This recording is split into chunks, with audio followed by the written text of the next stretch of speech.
Hello दोस्तों, Shiv education channel पर आपका स्वागत है। हमने राजस्थान प्रसव परीक्षा की तैयारी कर रहे हैं और इसके अंदर हमने टॉपिक स्टार्ट कर रखा था राजस्थान की जनसंख्या। क्योंकि पिछला जो टॉपिक था वो कौन सा था, राजस्थान में उद्योग, वो हमने कंप्लीट कर लिया था। और राजस्थान की जनसंख्या में भी 2 क्लासें हो चुकी हैं, वो आप पिछले वीडियो पे जाके देख लीजिएगा। यहाँ से क्वेश्चन आते हैं, बिल्कुल आते हैं, क्योंकि कन्वेक्शन के क्वेश्चन पूछे जाते हैं, सीरीज दे दी जाती है, 4-5 जिले दिए जाते हैं और पूछा जाता है कि सर्वाधिक जनसंख्या कहाँ पर है, सर्वाधिक साक्षरता कहाँ पर, सर्वाधिक पुरुष साक्षरता कहाँ पर, ये वाली चीजें आती है। हर बार एग्जाम में क्वेश्चन आती है, इसको आप हल्के में मत लें। एग्जाम सीईटी भी आ रही है और पशु परीक्षक भी आ रही है, तो ये आपको सीईटी के अंदर भी आपको बेनिफिट होने वाला है इसके अंदर। तो आप चलिए स्टार्ट करते हैं हम आज की क्लास में राजस्थान की जनसंख्या। राजस्थान की जनसंख्या में एक बार क्वेश्चन आया था कि महान विभाजक वर्ष कौन सा था, सबसे निम्न यानी सबसे कम वृद्धि दर कब हुई थी और सर्वाधिक वृद्धि दर कब हुई थी, ये क्वेश्चन आ चुका है। तो ये जनसंख्या की वृद्धि से हम यहाँ से क्वेश्चन देखेंगे, जनसंख्या की वृद्धि कि कौन से सन में यानी कहां पर सर्वाधिक जो जनसंख्या हुई है वो हम देखते हैं।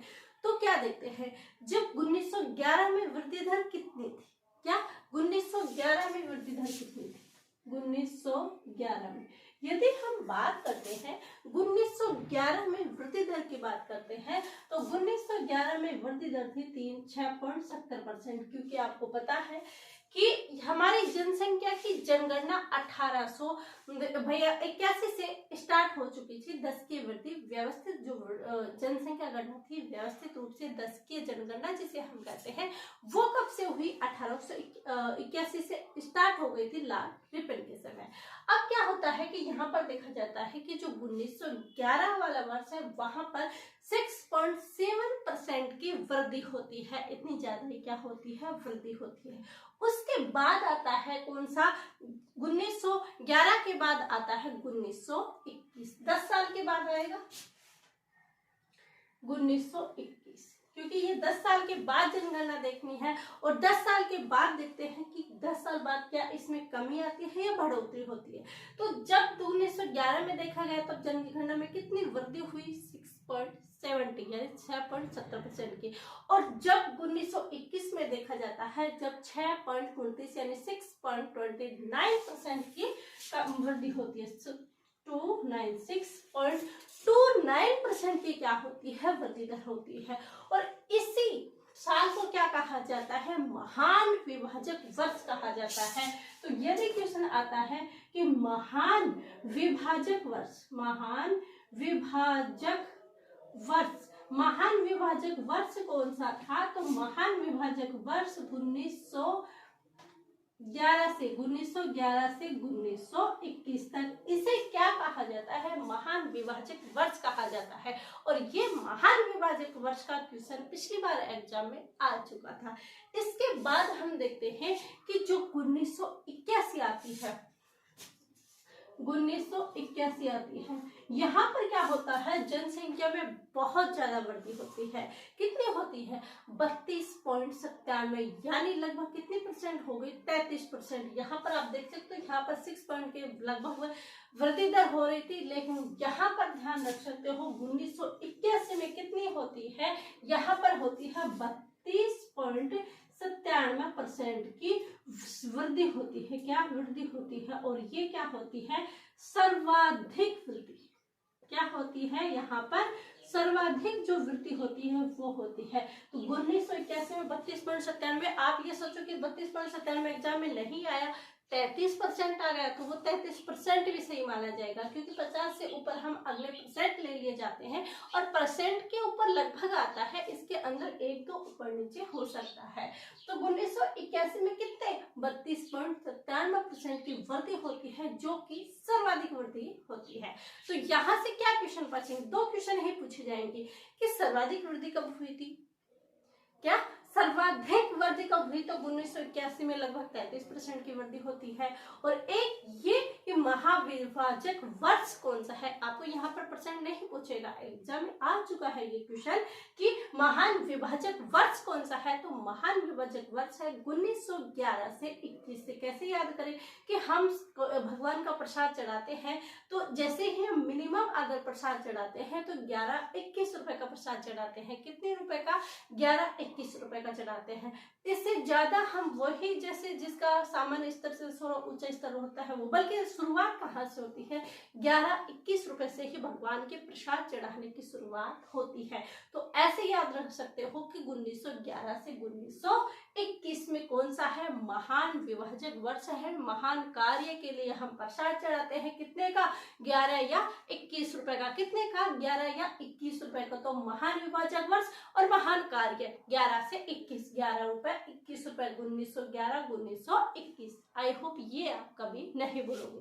इसके बाद देखते हैं कि 1911 में कितने परसेंट की वृद्धि होती है, तो 1981 में 33% की वृद्धि होती है। कितने की, आप भूल जाओ 32.97, आप इतना याद रखो कि कितनी वृद्धि होती है, 33% वृद्धि होती है। कि जनसंख्या के अंदर जो सर्वाधिक वृद्धि होती है वो इसी समय होती है। और आपको पता है इसी समय इंदिरा गांधी जी ने भी यहाँ पर नसबंदी के भी कार्यक्रम चलाए थे, यहाँ पर सर्वाधिक वृद्धि होने की वजह से ही ये बात हो गई।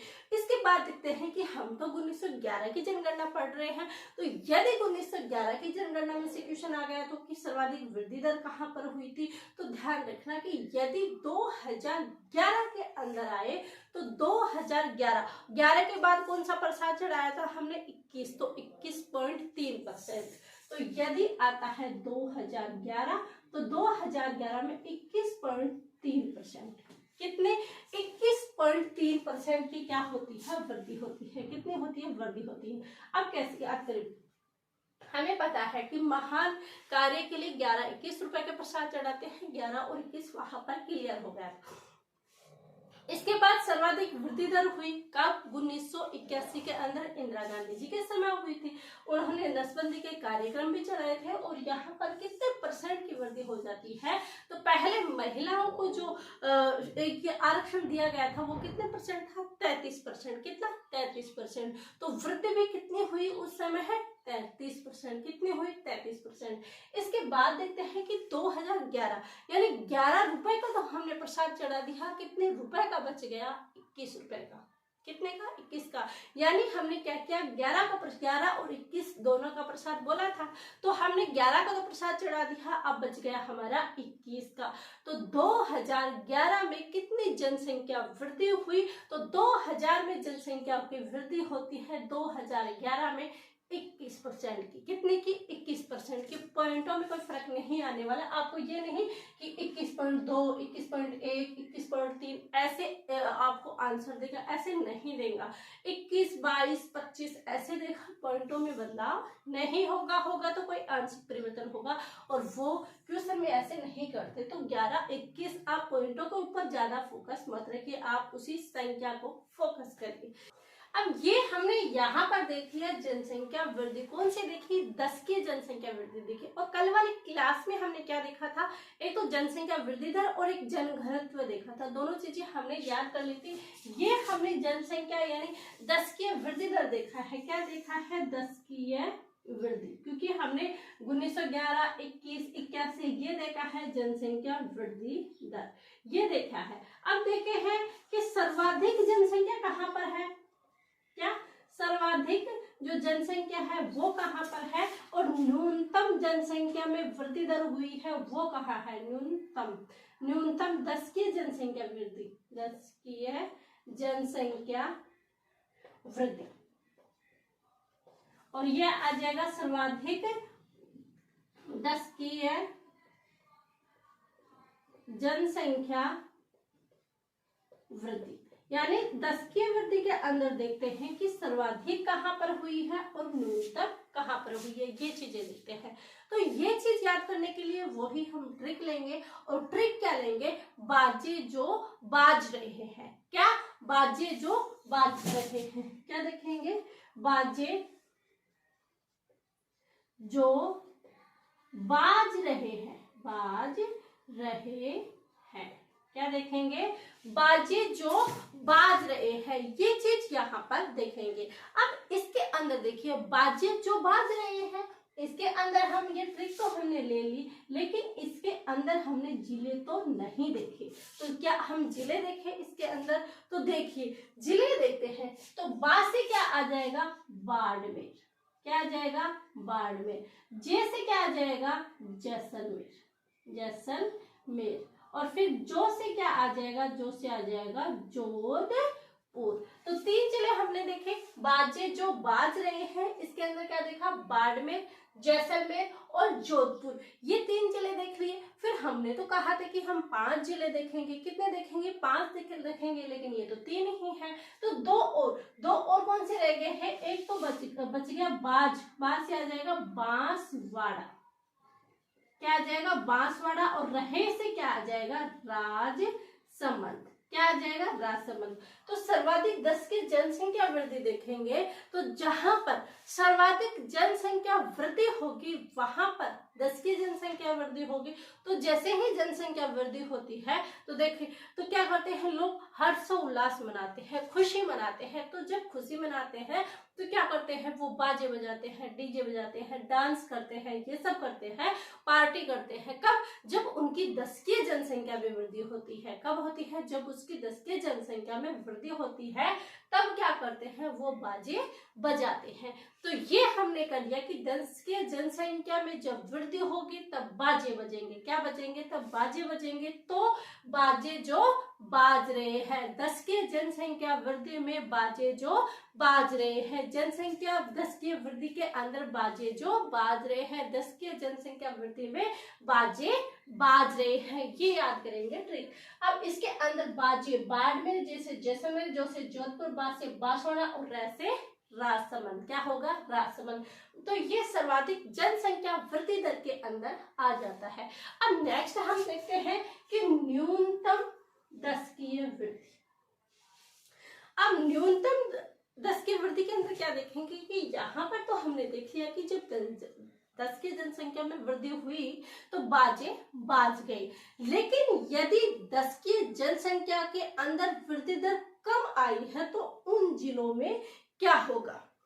क्या उनके अंदर क्या होगा? तो इसके अंदर क्या कोई ट्रिक है? जी बिल्कुल, इसके अंदर भी ट्रिक है। और वो क्या है? वो है कि गंगा का झूपा बूंदी चढ़ा। क्या? गंगा का झूपा बूंदी चढ़ा। ये ट्रिक इसके अंदर है। क्या है? गंगा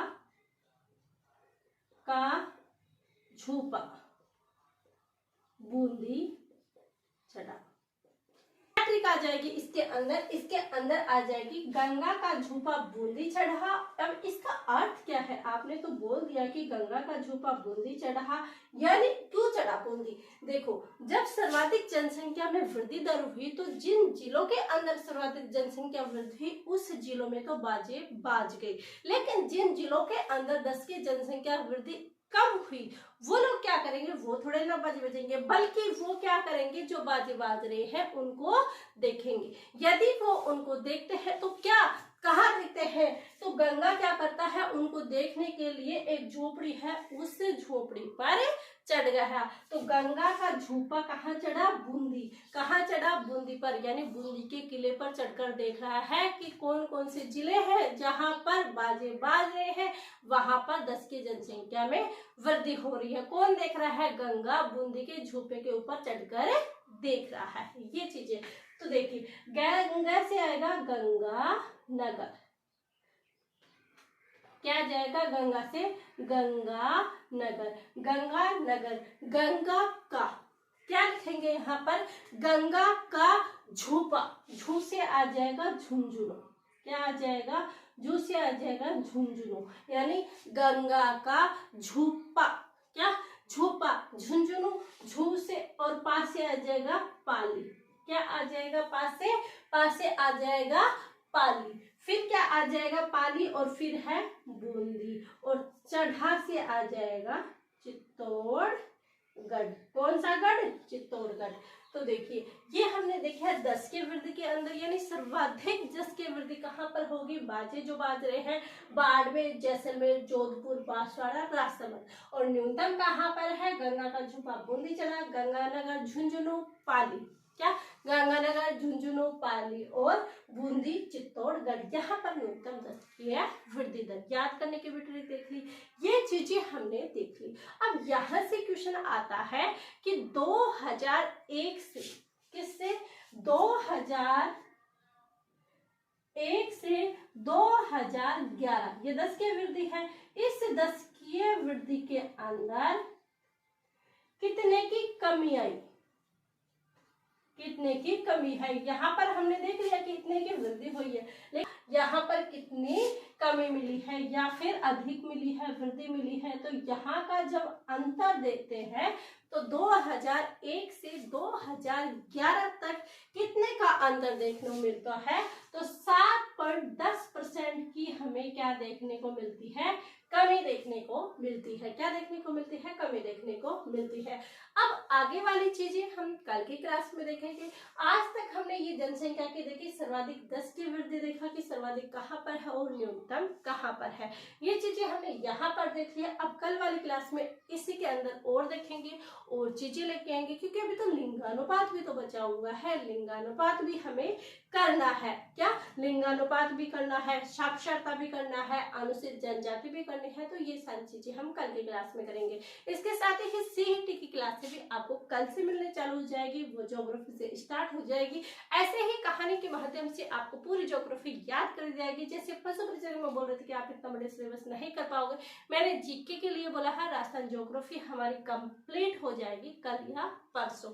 ऐसे ही सीईटी के लिए भी ज्योग्राफी क्लास है, उसकी थोड़ी बड़ी ली जाएगी, क्योंकि एग्जाम सितंबर में है और इसमें अक्टूबर में है, तो वो भी चीजें आपको कर ली जाएगी। ये क्लास आपको कैसी लगी है कमेंट करके जरूर बताएं, और यदि वीडियो आपको पसंद आता है तो लाइक जरूर कीजिए, क्योंकि लाइक में आपको कुछ नहीं हो जाता। और यदि यहाँ पर इस चैनल पर नए हो तो सब्सक्राइब करना ना भूलें। आप सभी का धन्यवाद। Thank you.